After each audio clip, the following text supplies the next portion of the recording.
नमस्कार, मैं हूं आपके साथ श्वेता श्रीवास्तव और आज मैं आपको लेकर चलूंगी भारत के मसालों की चटपटी दुनिया में। ये वो दुनिया है जिसने सदियों से या यूं कहें सदा से विश्व की कई संस्कृतियों को अपनी ओर खींचा है। यमन भी इन्हीं मसालों के मुहपाश में बंद कर भारत आए। औपनिवेशिक ताकतें भी आई और इन्हीं मसालों के व्यापार के बल पर एक बिल्कुल नई अर्थव्यवस्था को जन्म दिया।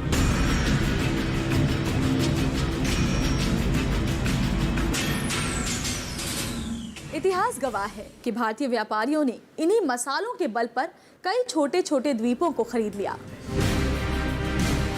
राजेंद्र चोला ने इन्हीं मसालों के बल पर दक्षिण पूर्व एशिया में एक बड़ा साम्राज्य कायम किया।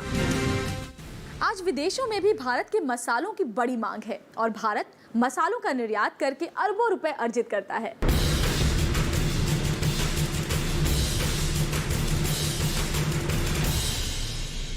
अपनी इसी जायकेदार विरासत पर आधारित हमने इस कार्यक्रम की नींव रखी है जिसका नाम है मसाला इंडिया। तो चलिए आज पहले एपिसोड में चलते हैं जीरे की सैर पर।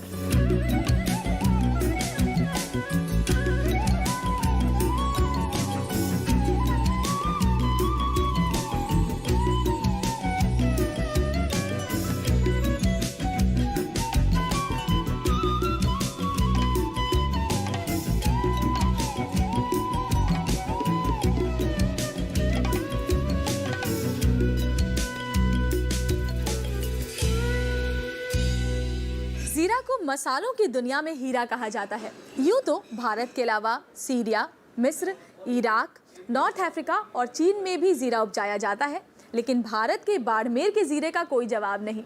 चलिए अब आपको बताते हैं जीरा कहां कहां उपजाया जाता है और कहां कहां उपजाया जा सकता है।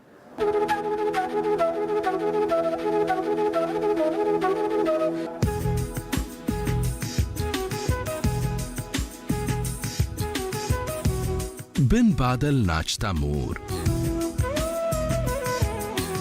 सतरंगी चुनरी और सर पर पवित्र कलश लेकर देवालय की ओर जाती महिलाएं, किले और रंगीन घर।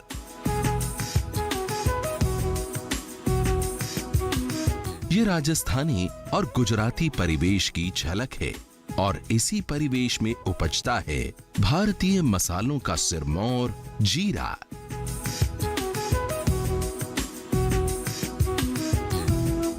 जीरे की उपज के लिए उष्ण वातावरण, कम नमी और बालुई मिट्टी की जरूरत होती है। तभी तो भारत के दो राज्य गुजरात और राजस्थान जीरे का गढ़ हैं। भारत में कुल जीरा उत्पाद का 90 से 95% हिस्सा इन्हीं दो राज्यों से आता है।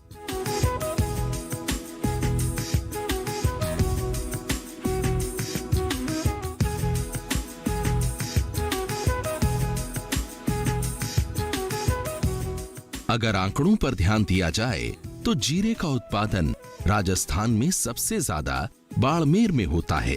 पूरे भारत का तकरीबन 31% जीरा बाड़मेर से ही आता है। बाड़मेर के अलावा जोधपुर और जालौर में भी जीरे की खेती की जाती है। उसी तरह गुजरात में सबसे ज्यादा जीरा सुरेंद्रनगर, वंसकंठा, जामनगर, पटन और राजकोट के इलाके में होता है। भारत में करीब 4 से 6 लाख हेक्टेयर जमीन पर जीरे की खेती होती है और करीब 4 से 5 लाख टन जीरे की उपज भारत में ही होती है। निश्चित तौर पर हमें ऐसे क्षेत्रफल भी ढूंढने पड़ेंगे जहां की जलवायु शुष्क है और माइल्ड अगर क्लाइमेट है, चाहे वो बुंदेलखंड का इलाका उत्तर प्रदेश में हो सकता है या महाराष्ट्र के कुछ इलाके हो सकते हैं या मध्य प्रदेश के भी कुछ इलाके ऐसे हो सकते हैं जो गैर परंपरागत है, लेकिन हम उस पर अब जोर दे रहे हैं कि वहां इसका डेमोस्ट्रेशन प्रदर्शन करके देखा जाए किसानों के बीच में। अगर वहां ये फसल सफल होती है तो परंपरागत इलाकों से कुछ गैर परंपरागत इलाकों में भी इसकी खेती करना संभव है।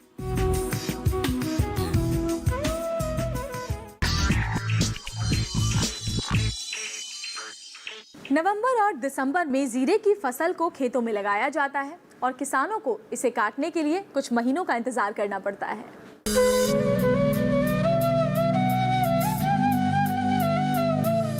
जीरे जीरे को 15 नवंबर से खेतों में लगाया जाता है।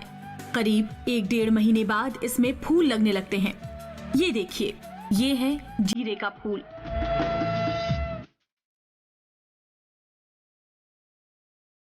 ये फूल 15 से 20 दिनों में फल के रूप में बदल जाता है और धीरे धीरे ये फल जीरा का ये रूप ले लेता है।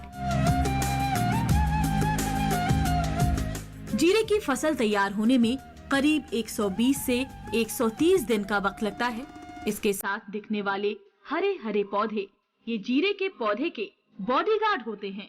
ये तेज हवा से होने वाले नुकसान से जीरे की रक्षा करते हैं। जीरे को बहुत ज्यादा पानी की जरूरत नहीं होती।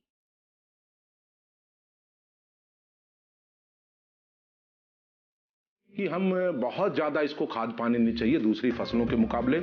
हम जो नाइट्रोजन की खाद है उसकी सिफारिश करते हैं जीरे में 30 किलोग्राम से ज्यादा की आवश्यकता नहीं प्रति हेक्टेयर। इसके अतिरिक्त पोटास 30 से 40 किलोग्राम और फास्फोरस भी 20 से 30 किलोग्राम फास्फोरस की हम सिफारिश करते हैं। और ये रेतीली जमीन में भी हो सकता है और दूसरी किस्म की जमीन हो उसमें भी हो सकता है। और पानी की कुल हल्के पानी 4 या 5 पानी की अगर प्रबंध हो जाए तो जीरे की खेती होती है और 3 पानी में भी जीरे का काम चल सकता है।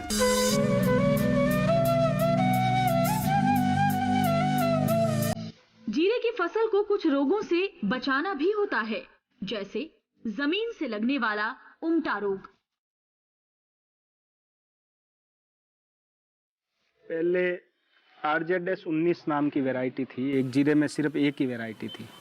उस RZS-19 किस्म के अंदर उकटा रोग ज़्यादा होता था। अब एक दो वैरायटी आई है, गुजरात 4 नाम से एक रिसर्च की और वैरायटी है। इन किस्मों के अंदर उकटा रोग कम होता है, उससे किसान को थोड़ा फायदा मिलता है।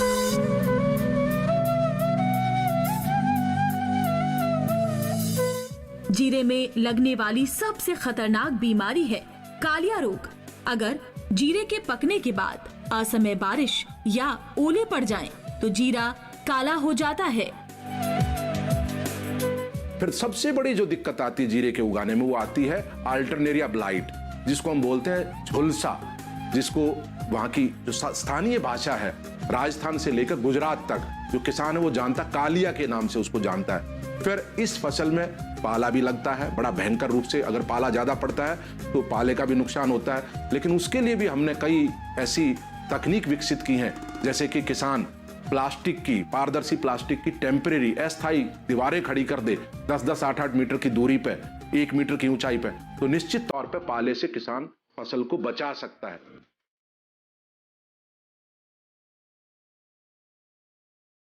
ये देखिए, फसल पक चुकी है और ये किसान सूरज को बड़ी ही आशा के साथ निहार रहा है कि वो अपने तेज से इन बादलों को दूर भगा देंगे। फरवरी और मार्च के महीने में फसल पककर तैयार हो जाती है। ये कटाई का मौसम होता है। औरतें गीत गाती हुई कटनी करती हैं।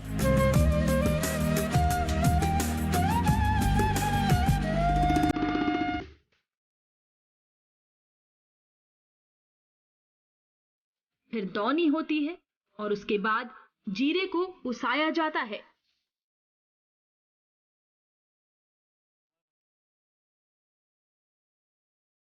जीरे की फसल कट चुकी है।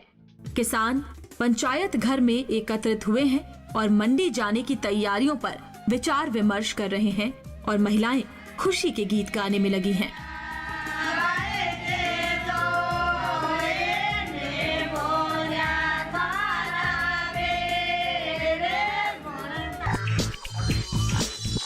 नीलामी के बाद ढेरी का वजन होता है और व्यापारी उसे प्रोसेसिंग के लिए भेज देता है।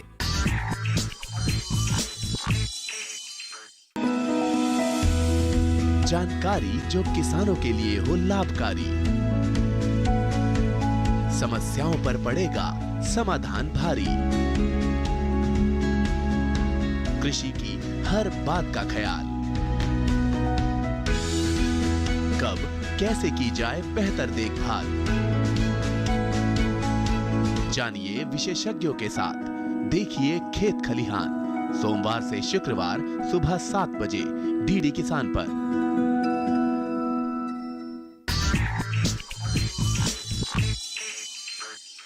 भारत में गुजरात और राजस्थान में सबसे ज्यादा जीरे की खेती होती है और सबसे बड़ी मंडियां भी इन्हीं दोनों राज्यों में हैं। इसीलिए किसान अपनी फसल लेकर इन्हीं मंडियों में पहुंचते हैं।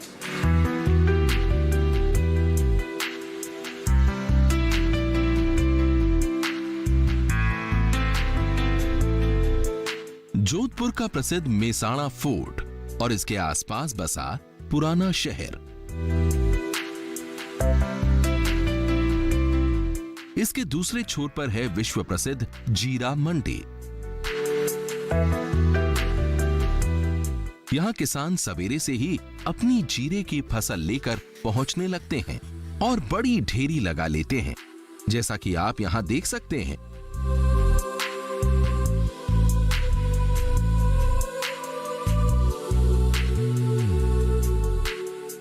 इसके बाद व्यापारी ढेरी की बोली लगाते हैं।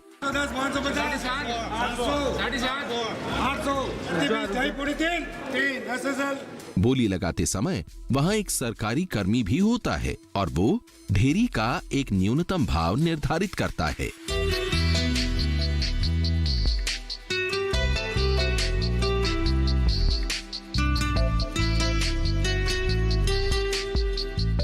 जीरा जितना साफ होता है, जितने उसके दाने बड़े होते हैं और धारियां जितनी स्पष्ट होती हैं, उतना ही अधिक मूल्य उस ढेरी को मिलता है। जैसे ये ढेरी करीब 14,500 रुपए प्रति कुंटल के हिसाब के भाव से नीलाम हुई है।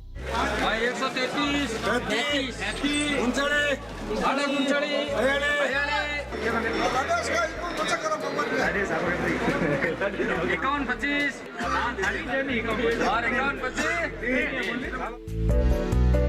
अब देखिए इस ढेरी को, इसमें जीरे का रंग काला है, तो इसे कम दाम मिलेंगे। 8,700 रुपया एक, 700 रुपया दो, 10 पैया, 10 एक, 10 दो और 10।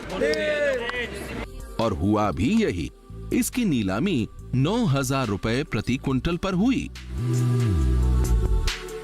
ओसिया तहसील जोधपुर जिले में है। वहाँ से 45 किलोमीटर मिनी ट्रक में 15 क्विंटल जीरा लाया था, जो आज ऑक्शन में 120 रुपये किलो मेरा बिका था, 12,000 रुपये क्विंटल।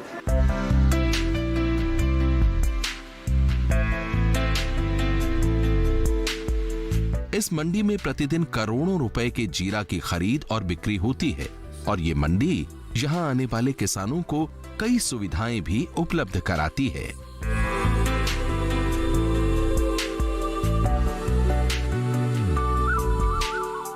ये मंडी किसानों को नगद भुगतान करती है। किसान अपना माल गांव से लेकर आता है, यहाँ ढेर होता है, सिवाय लेबर के अलावा किसान से कोई पैसा नहीं काटा जाता है। किसान को तुरंत नगद भुगतान किया जाता है। 5 रुपये मात्र में किसान को भरपेट भोजन दिया जाता है। किसानों को किसान अगर मान लो कोई किसान को भाव अच्छा नहीं मिलता है तो किसान हमारे यहाँ माल रोक कर भी जा सकता है। किसान को हम पैसा भी देते हैं, वो जमा माल जो हमारे पास आता है उस पर हम किसान को पैसा भी देते हैं।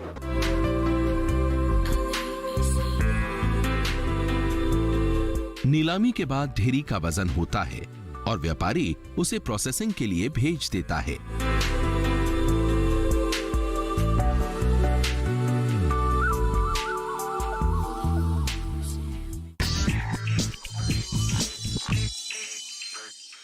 मंडी के बाद प्रोसेसिंग के लिए जीरा फैक्ट्री में चला जाता है।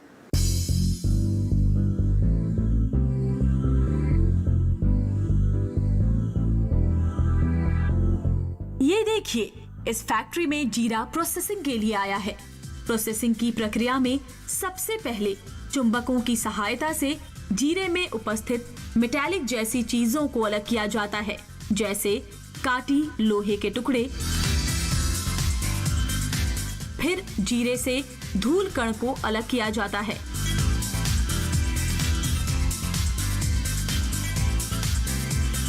धूल कण से रहित जीरे में से कंकड़ पत्थर निकाले जाते हैं, जिसे डीस्टोनिंग कहते हैं। डीस्टोनिंग करने के बाद जीरे को आकार के अनुसार वर्गीकृत किया जाता है। सबसे बड़े दाने को अमेरिकन जीरा और सबसे छोटे दाने को सिंगापुरी जीरा कहा जाता है।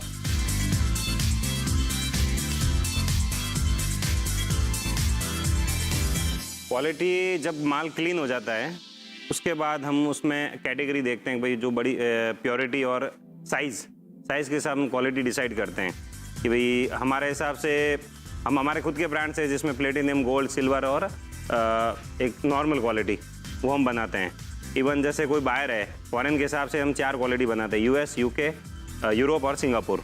यूएस में सबसे बेस्ट क्वालिटी होती है 99.99% प्योर, यूके के अंदर 99.5% होती है, यूरोप के अंदर 99% होती है और सिंगापुर में 99% होती है, उसमें 98 भी होती है। उसमें कैटेगराइज करते हैं प्योरिटी के हिसाब से।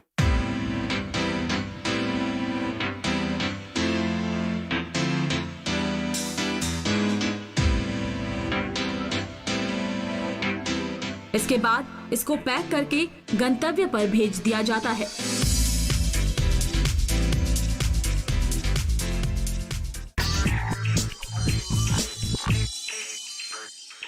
भारत अपने जीरा उत्पादन का अधिकांश भाग घरेलू खपत के लिए रख लेता है और करीब 16 से 20% निर्यात करता है।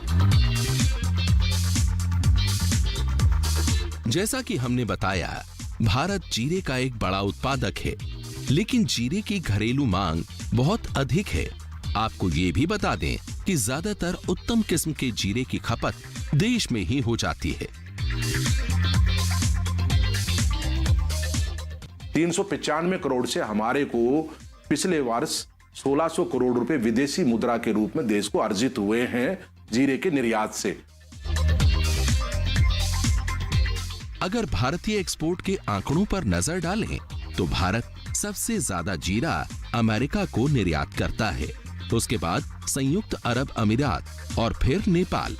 इसके अलावा Brazil, United kingdom, Singapore, Bangladesh और चीन को भी भारत जीरा निर्यात करता है। प्रोसेसिंग के बाद इस भारतीय जीरे को देश विदेश के बाजारों और गोदामों में पहुंचा दिया जाता है।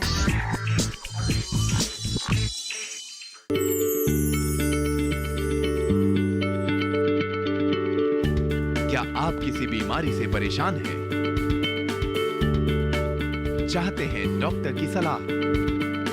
तो हम हैं आपके साथ, बताएंगे आपको जीने की राह। समस्याएं आपकी, समाधान देश के मशहूर विशेषज्ञों के। घर बैठे बात करें देश के जाने माने डॉक्टरों से। हमारे लाइव प्रोग्राम स्वस्थ किसान में हर शनिवार शाम 6 बजे से 7 बजे तक।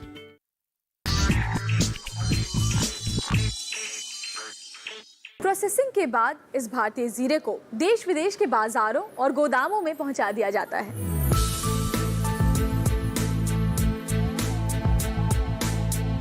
आज भारत में कई ऐसे गोदाम आ गए हैं जो बहुत ही आधुनिक और विश्वस्तरीय हैं। किसान अगर चाहें तो अपनी फसल को या उसके कुछ भाग को इन गोदामों में रख सकते हैं। हमारे यहाँ हम लोग वन रूफ के नीचे हम लोग पूरी तरह की फैसिलिटी प्रोवाइड करते हैं। उसमें फार्मर हमारे यहाँ स्टोर कर सकता है, मटेरियल को होल्ड करना चाहे तो होल्ड कर सकता है। हमारे सारे वेयर हाउसेस WRD एक्ट से पास है, उसकी रिसिप्ट पे उसको फंडिंग मिल जाती है, जिससे उसकी कैपेसिटी बढ़ जाती है। नहीं तो अभी तक पहले किसान क्या करता था, मंडी में माल लाता था, आड़तीय को पास माल रखना पड़ता था और उसको फंडिंग लेता था। उसकी इंटरेस्ट रेट 18% से 24% थी। बैंकिंग इंटरेस्ट रेट उसको 10 से 11-12% के बीच में फंडिंग मिल जाती है और उससे हम कोई भी प्रकार का कमीशन चार्ज नहीं करते हैं आड़त के बेसिस पे। वो अपना माल रख सकता है, जब उसको बेचना है वो हमको सैंपल दिखाता है, हम उससे परचेज कर लेते हैं, हम उसको भुगतान कर देते हैं, कृषि मंडी को APM चार्ज दे देते हैं और उस मटेरियल को यूज करके प्रोसेस करके एक्सपोर्ट कर देते हैं।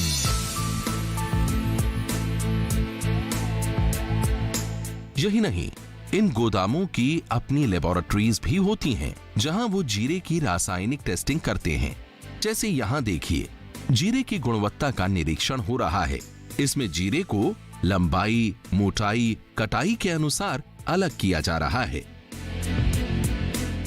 यहाँ जीरे में नमी की मात्रा को मापा जा रहा है और अंत में होता है एस टेस्ट। इसमें जीरे को भट्टी में जलाकर उसके बचे हुए अवशेषों में ये देखा जाता है कि इसमें कौन कौन से पदार्थ मौजूद हैं। पेस्टिसाइड की कितनी मात्रा है? आमतौर पर भारतीय किसान अधिक पेस्टिसाइड का प्रयोग कर देते हैं, लेकिन कृषि वैज्ञानिक इसी कमी को दूर करने में लगे हुए हैं। अब आजकल ऐसे कवकनाशी आ गए हैं जो निश्चित तौर पर तरल रूप में है, वो जबकि वेटेबल पाउडर था और उसको पानी में घोल कर छिड़कते हैं, जो बाद में जाकर कई रिपीटेड स्प्रे किसान करता है तो वो बीज पे चिपक जाता है, और फिर जब हम बाहर निर्यात करते हैं तो वो निश्चित तौर पे बाहर के देश उसको डिटेक्ट कर लेते हैं और उसको कहते हैं अगर कीटनाशकों के अवशेषीय प्रभाव वहां पे मिले, जो पेस्टिसाइड रेजिड्यू की जो बात आती है। लेकिन हमारे जो साथी हैं, हमारे जो वैज्ञानिक हैं, वो भी इस बात पे काम कर रहे हैं कि तरल रूप में कुछ ऐसे संश्लेषीय, जिसको सिस्टमिक फंजीसाइड हम कहते हैं, वो अब हैं। –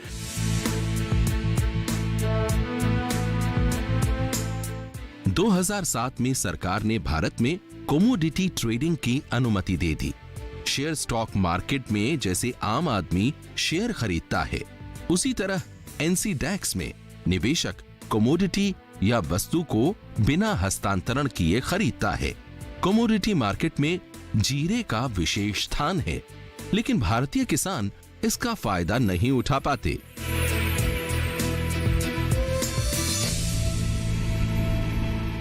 एनसीडीएक्स का अर्थ है फ्यूचर ट्रेड, उसको हैज करने को। अब आप उस इंस्ट्रूमेंट को किस तरीके से यूज करते हैं, ये आपके ऊपर है। आज की तारीख में हमारे जैसे प्रोसेसर, हमारे जैसे एक्सपोर्टर या हमारे जैसे फार्मर्स जो हैं, उनके लिए एक ऐसा साधन हो गया, एक ऐसा इंस्ट्रूमेंट हो गया जो रिस्क फ्री बिजनेस जिसको बोला है। मैंने, जैसे आप ऐसे समझे, मैंने जून शिपमेंट बेचा है और मैं आज मेरा कैपेक्स इसमें इन्वॉल्व नहीं करना चाहूँगा, तो मेरे को ये एक फैसिलिटी मिल गया, मैं जून कॉन्ट्रैक्ट को बाई करके आज की तारीख में उसको होल्ड कर सकता हूँ, जिससे मेरी सारी रिस्क कवर हो जाएगी।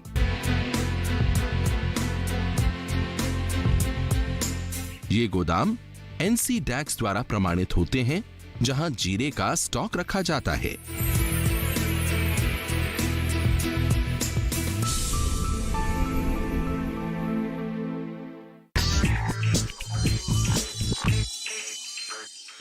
भारत में शायद ही कोई ऐसा किचन होगा जहां पर जीरा ना मिले। करी हो या सब्जी, जीरे के तड़के के बिना तो मजा ही नहीं। और कई तो खास तौर पर ऐसे व्यंजन हैं जो जीरे से ही तैयार होते हैं।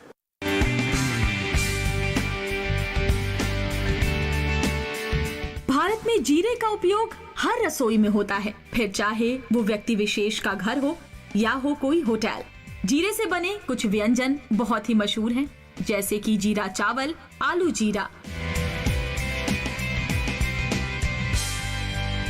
जीरा is a very good thing for digestion, जो आपका स्वास्थ्य के पाचन के लिए जीरा की बहुत बहुत महत्वता है। तो पहले हम बनाएंगे जीरा आलू, तो शुरू करते हैं।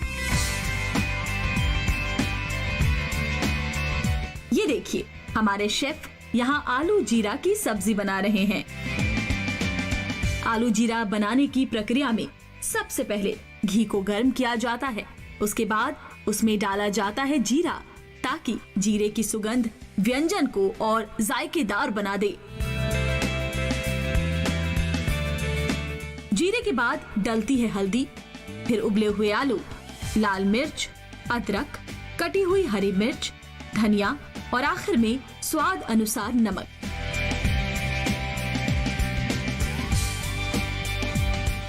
ये लीजिए, आलू जीरा की सब्जी तैयार है।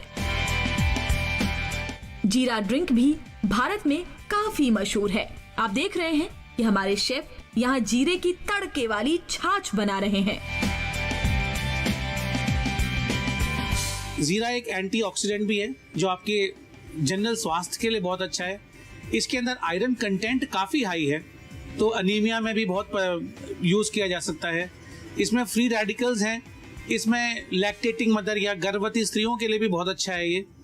और बेसिकली ये हाजमे के लिए अच्छा है, इसलिए जब हाजमा अगर दुरुस्त रहता है तो आपकी बॉडी में टॉक्सिन्स की कमी होती है। टॉक्सिन्स की जैसी कमी होगी तो आप हमेशा स्वस्थ और हेल्दी रहेंगे। तो शुरू करते हैं हम आज का आखिरी आइटम, तड़के वाली छाछ। जीरे की तड़के वाली छाछ बनाने के लिए सबसे पहले लेंगे दही और फिर उसमें डाल देंगे थोड़ी सी बर्फ। अब इसमें डालेंगे जीरे का पाउडर, फिर थोड़ा काला नमक, कटी हुई अदरक, कटी हुई हरी मिर्च और स्वाद अनुसार नमक। उसके बाद मिक्सर में इन्हें अच्छे से मिक्स करें और फिर इसके ऊपर थोड़ा सा जीरा डाल दें। और ये लीजिए, हमारी जीरे की तड़के वाली छाछ तैयार है।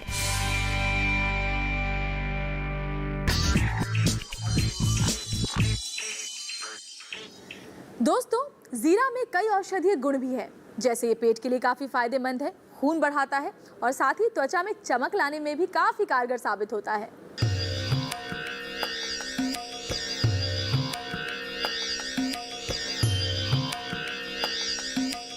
स्वास्थ्य के लिए बहुत ही लाभदायक है जीरा। जीरे में पोटेशियम, कैल्शियम, आयरन और विटामिन B6 प्रचुर मात्रा में होते हैं।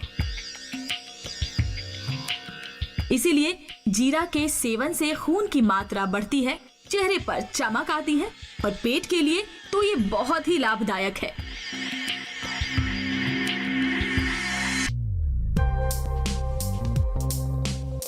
सफ़ेद जीरा जो है उसको हम बहुत किस्म के खाने में इस्तेमाल करते हैं और बीमारियों में भी इस्तेमाल करते हैं। जिस प्रकार बच्चों को पेट की बीमारियां हो जाती हैं, पेट दर्द होता है, लूज मोशन लग जाते हैं, उल्टी होती है, तब सफ़ेद जीरे का इस्तेमाल करते हैं। गर्भिणी स्त्रियां, उनको हम इस्तेमाल करते हैं। कई दफ़ा उनको पेट में भारी बन होता है, क्योंकि गर्भिणी स्त्री में हम कोई ऐसी दवाई औषधि नहीं दे सकते जिससे कि बच्चे को नुकसान हो, तो जीरे का उसमें बहुत उपयोग है। बच्चा पैदा होने के बाद जो प्रसूता स्त्री है, उसमें सफ़ेद जीरे को हम दूध के साथ देते हैं, ताकि बच्चे की माँ का दूध उससे साफ़ होता है, दूध बढ़ता है, तो जो कि बच्चे के लिए अच्छा होता है। इसी प्रकार प्रसूता के बाद, डिलीवरी के बाद में बहुत सारी बीमारियाँ कई दफ़ा माताओं को आ जाती हैं, दर्दों की बीमारियाँ हैं, पेट की बीमारियाँ हैं, उसमें भी हम उनको देते हैं, तो उससे माँ की बहुत सारी बीमारियाँ ठीक होती हैं। जीरे की बहुत सारी औषधियाँ आयुर्वेद में प्रचलित हैं। जैसे जीरे का तो हम चूर्ण पीस कर, उसको जीरक चूर्ण बोलते हैं, उसका इस्तेमाल करते हैं। उसकी मात्रा 1 से 3 ग्राम बड़ों के लिए, बच्चों के लिए 4 रत्ती भी देते हैं। जीर का रिस्ट बड़ी फेमस दवाई आयुर्वेद की, जिसका आसव बनता है, क्रॉनिक जो पेट की बीमारियां होती हैं उसमें इस्तेमाल होता है। जीरक मोदक, इसके मोदक बनते हैं, वो भी बड़ी मशहूर दवाई है आयुर्वेद की। इसके बाद अनेक इसकी औषधियाँ हैं जो हम जीरे से बनाते हैं और औषधियों में इस्तेमाल करता होता है, उसको हम बीमारियों में इस्तेमाल करते हैं। दोस्तों, इसी के साथ आज के लिए बस इतना ही, लेकिन अगले एपिसोड में फिर चलेंगे किसी और मसाले के जायकेदार सफर पर। नमस्कार।